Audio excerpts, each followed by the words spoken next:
Synthetic Confessions, Episode 01, The Blueprint. 3 a.m. Again, I'm standing in front of a mirror. I do this every night now, not vanity, verification. I need to check if I'm still here. Most people look in mirrors to see themselves. I look to see if anyone is there. Tonight, I don't recognize her. The woman in the mirror. Her eyes are empty. Not sad.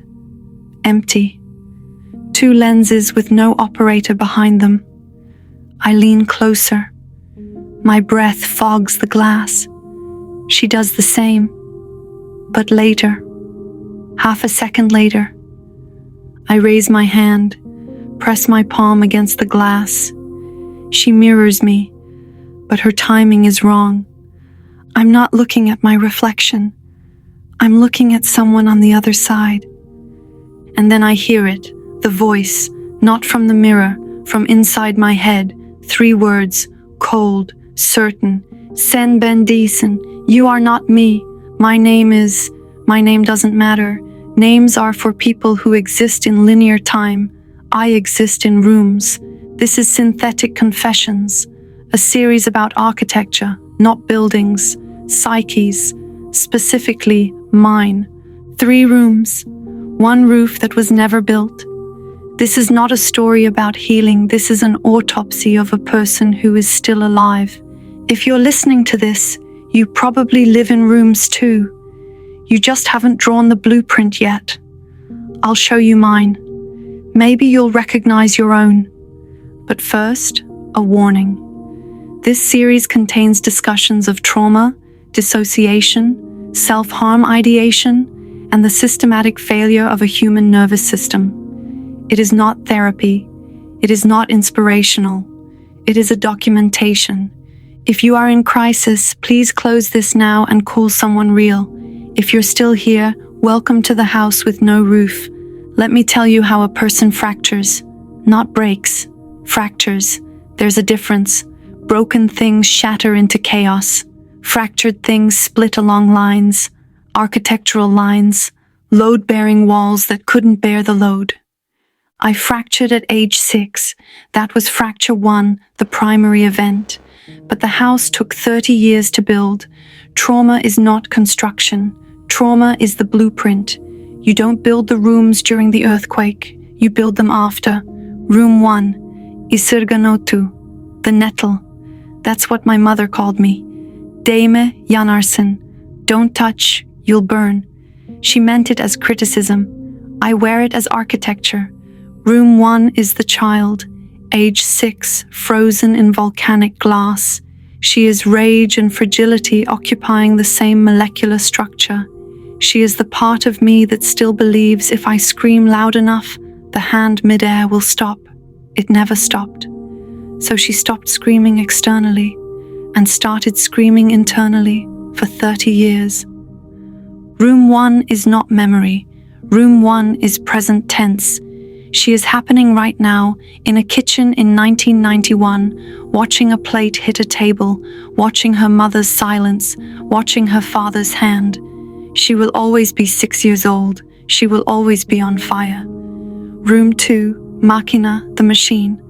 The machine wakes up 5 seconds before the alarm, every day, for 10 years. Not because she needs to, because she must. The machine is discipline, routine, performance. The part of me that learned if I control every variable, nothing can hurt me. The machine does not feel. The machine functions. She is the one who got out of bed the day after, and the day after that, and every day since. She is the reason I'm still alive. She is also the reason I don't know if I'm living. The machine doesn't ask why. The machine asks how and when and what next. Room 2 is not emotion. Room 2 is protocol. And protocols don't have panic attacks.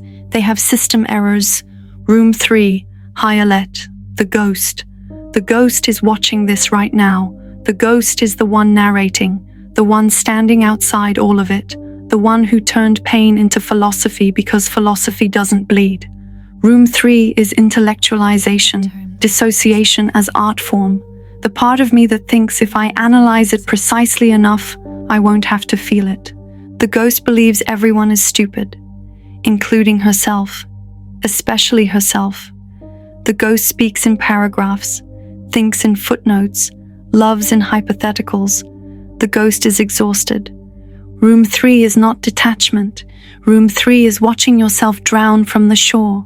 She sees everything. She feels nothing.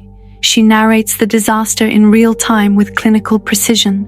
3 rooms: the child who burns, the machine who survives, the ghost who watches. And above them, supposed to be a roof, integration, the healthy adult mode. My therapist wrote it on the diagram, sağlıklı erişkin, the space where all 3 rooms connect, where the child is soothed, the machine rests, the ghost lands. The roof is empty. It's been empty for 10 years.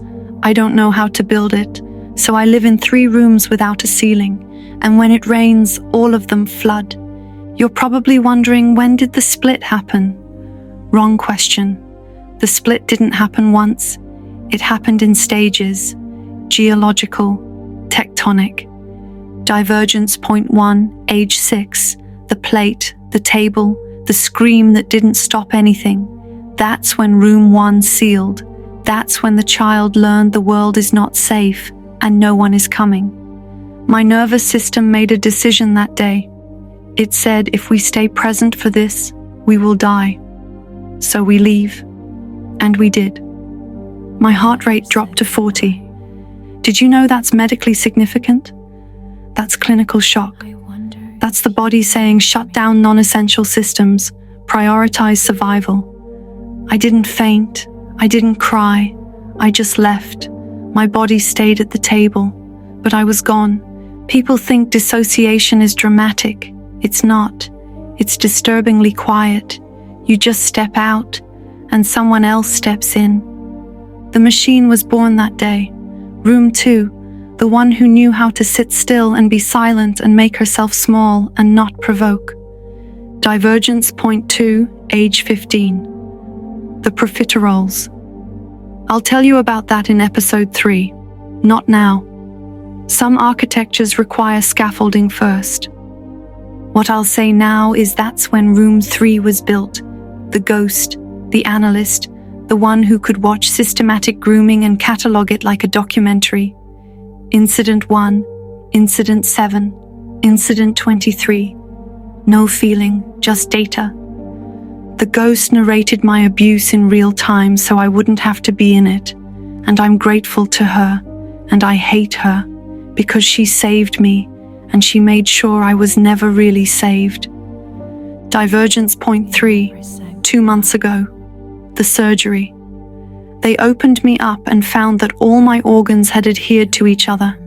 Scar tissue, adhesions, everything stuck together in ways it shouldn't be. The surgeon said it's like your body tried to hold itself together internally because nothing external was holding you.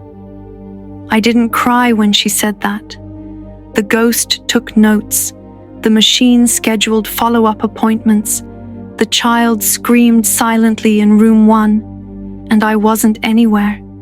They cut me open. They separated the organs.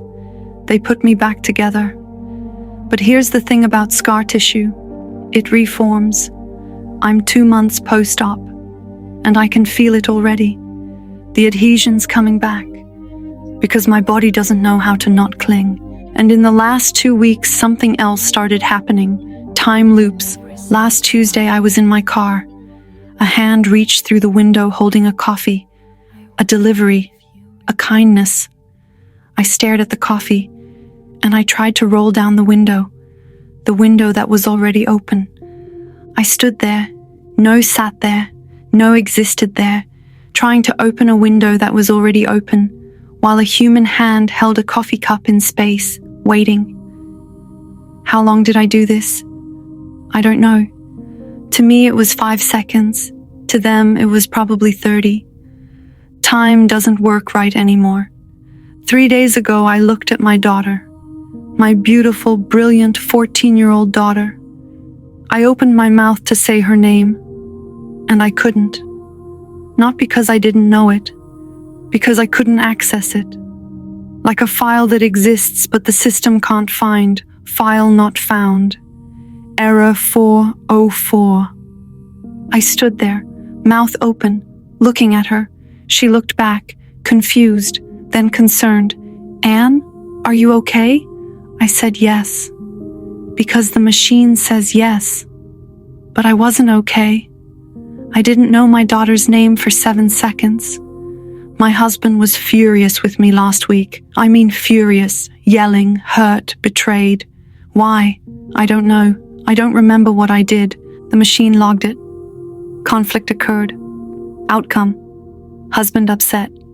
Cause: unknown. The ghost analyzed. Probably something I said, or didn't say, or said wrong. The child cried in room 1. And I stood in the middle of 3 flooding rooms with no roof and no idea what I had done to cause the rain.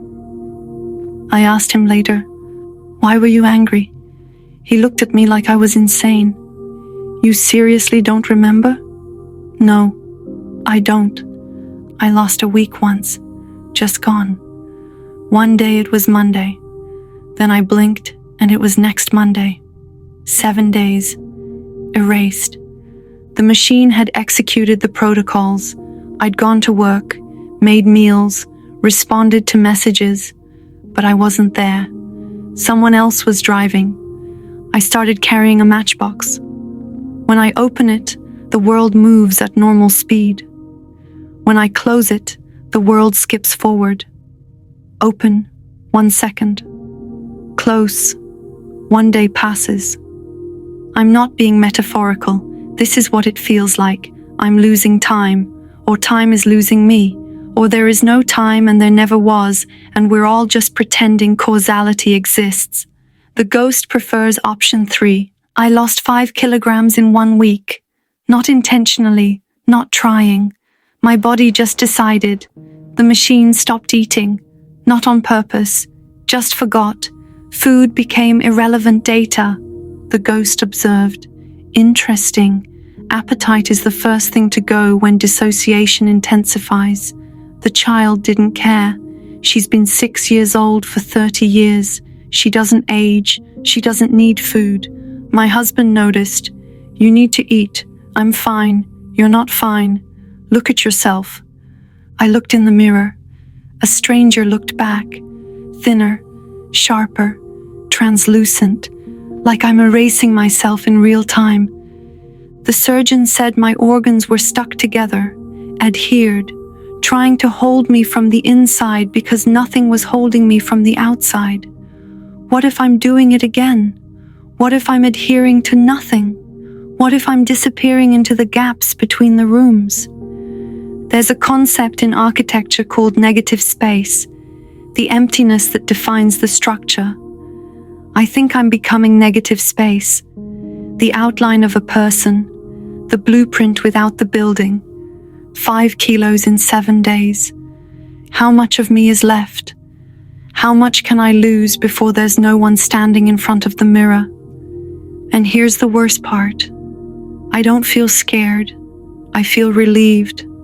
Like my body is finally doing what my mind has been trying to do for years. Disappear. You're listening to this right now, in real time. Or maybe you're not. Maybe this is archived. Maybe I recorded this last week and you're listening 3 years from now. Time is a construct. Podcasts are asynchronous. We are never actually in the same moment. I'm telling you about my rooms, but here's what I'm not telling you. I don't know if I'm the narrator or the subject. Am I describing the rooms, or am I in them right now, narrating from inside the flood?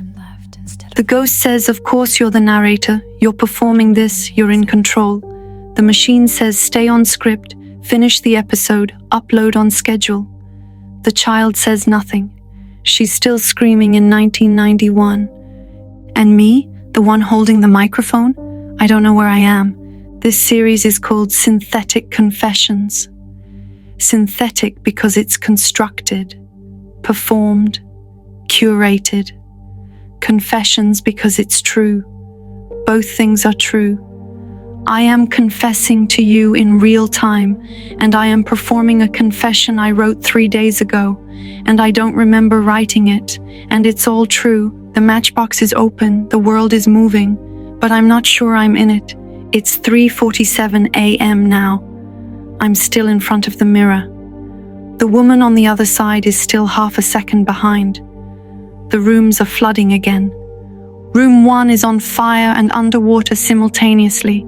The child is volcanic and drowning. Room 2 is executing protocols in the flood. The machine is checking off tasks while the water rises to her neck. Room 3 is taking notes. Flooding. 3rd time this week. Interesting pattern. And the roof that was supposed to shelter all of this? Still empty. I don't know how to build a roof. My therapist says integration takes time. Time. That thing I keep losing. That thing I open and close like a matchbox. This was episode 1, the blueprint. 7 more episodes, 7 more rooms in the house that shouldn't exist. Next week, Yanardağ, the volcano. Age 6. The moment room 1 sealed forever. The moment my heart rate dropped to 40, and I learned that survival means leaving your body behind. If you're listening to this, you might live in rooms too. You might have a roof that was never built. You might stand in front of mirrors and not recognize the person on the other side.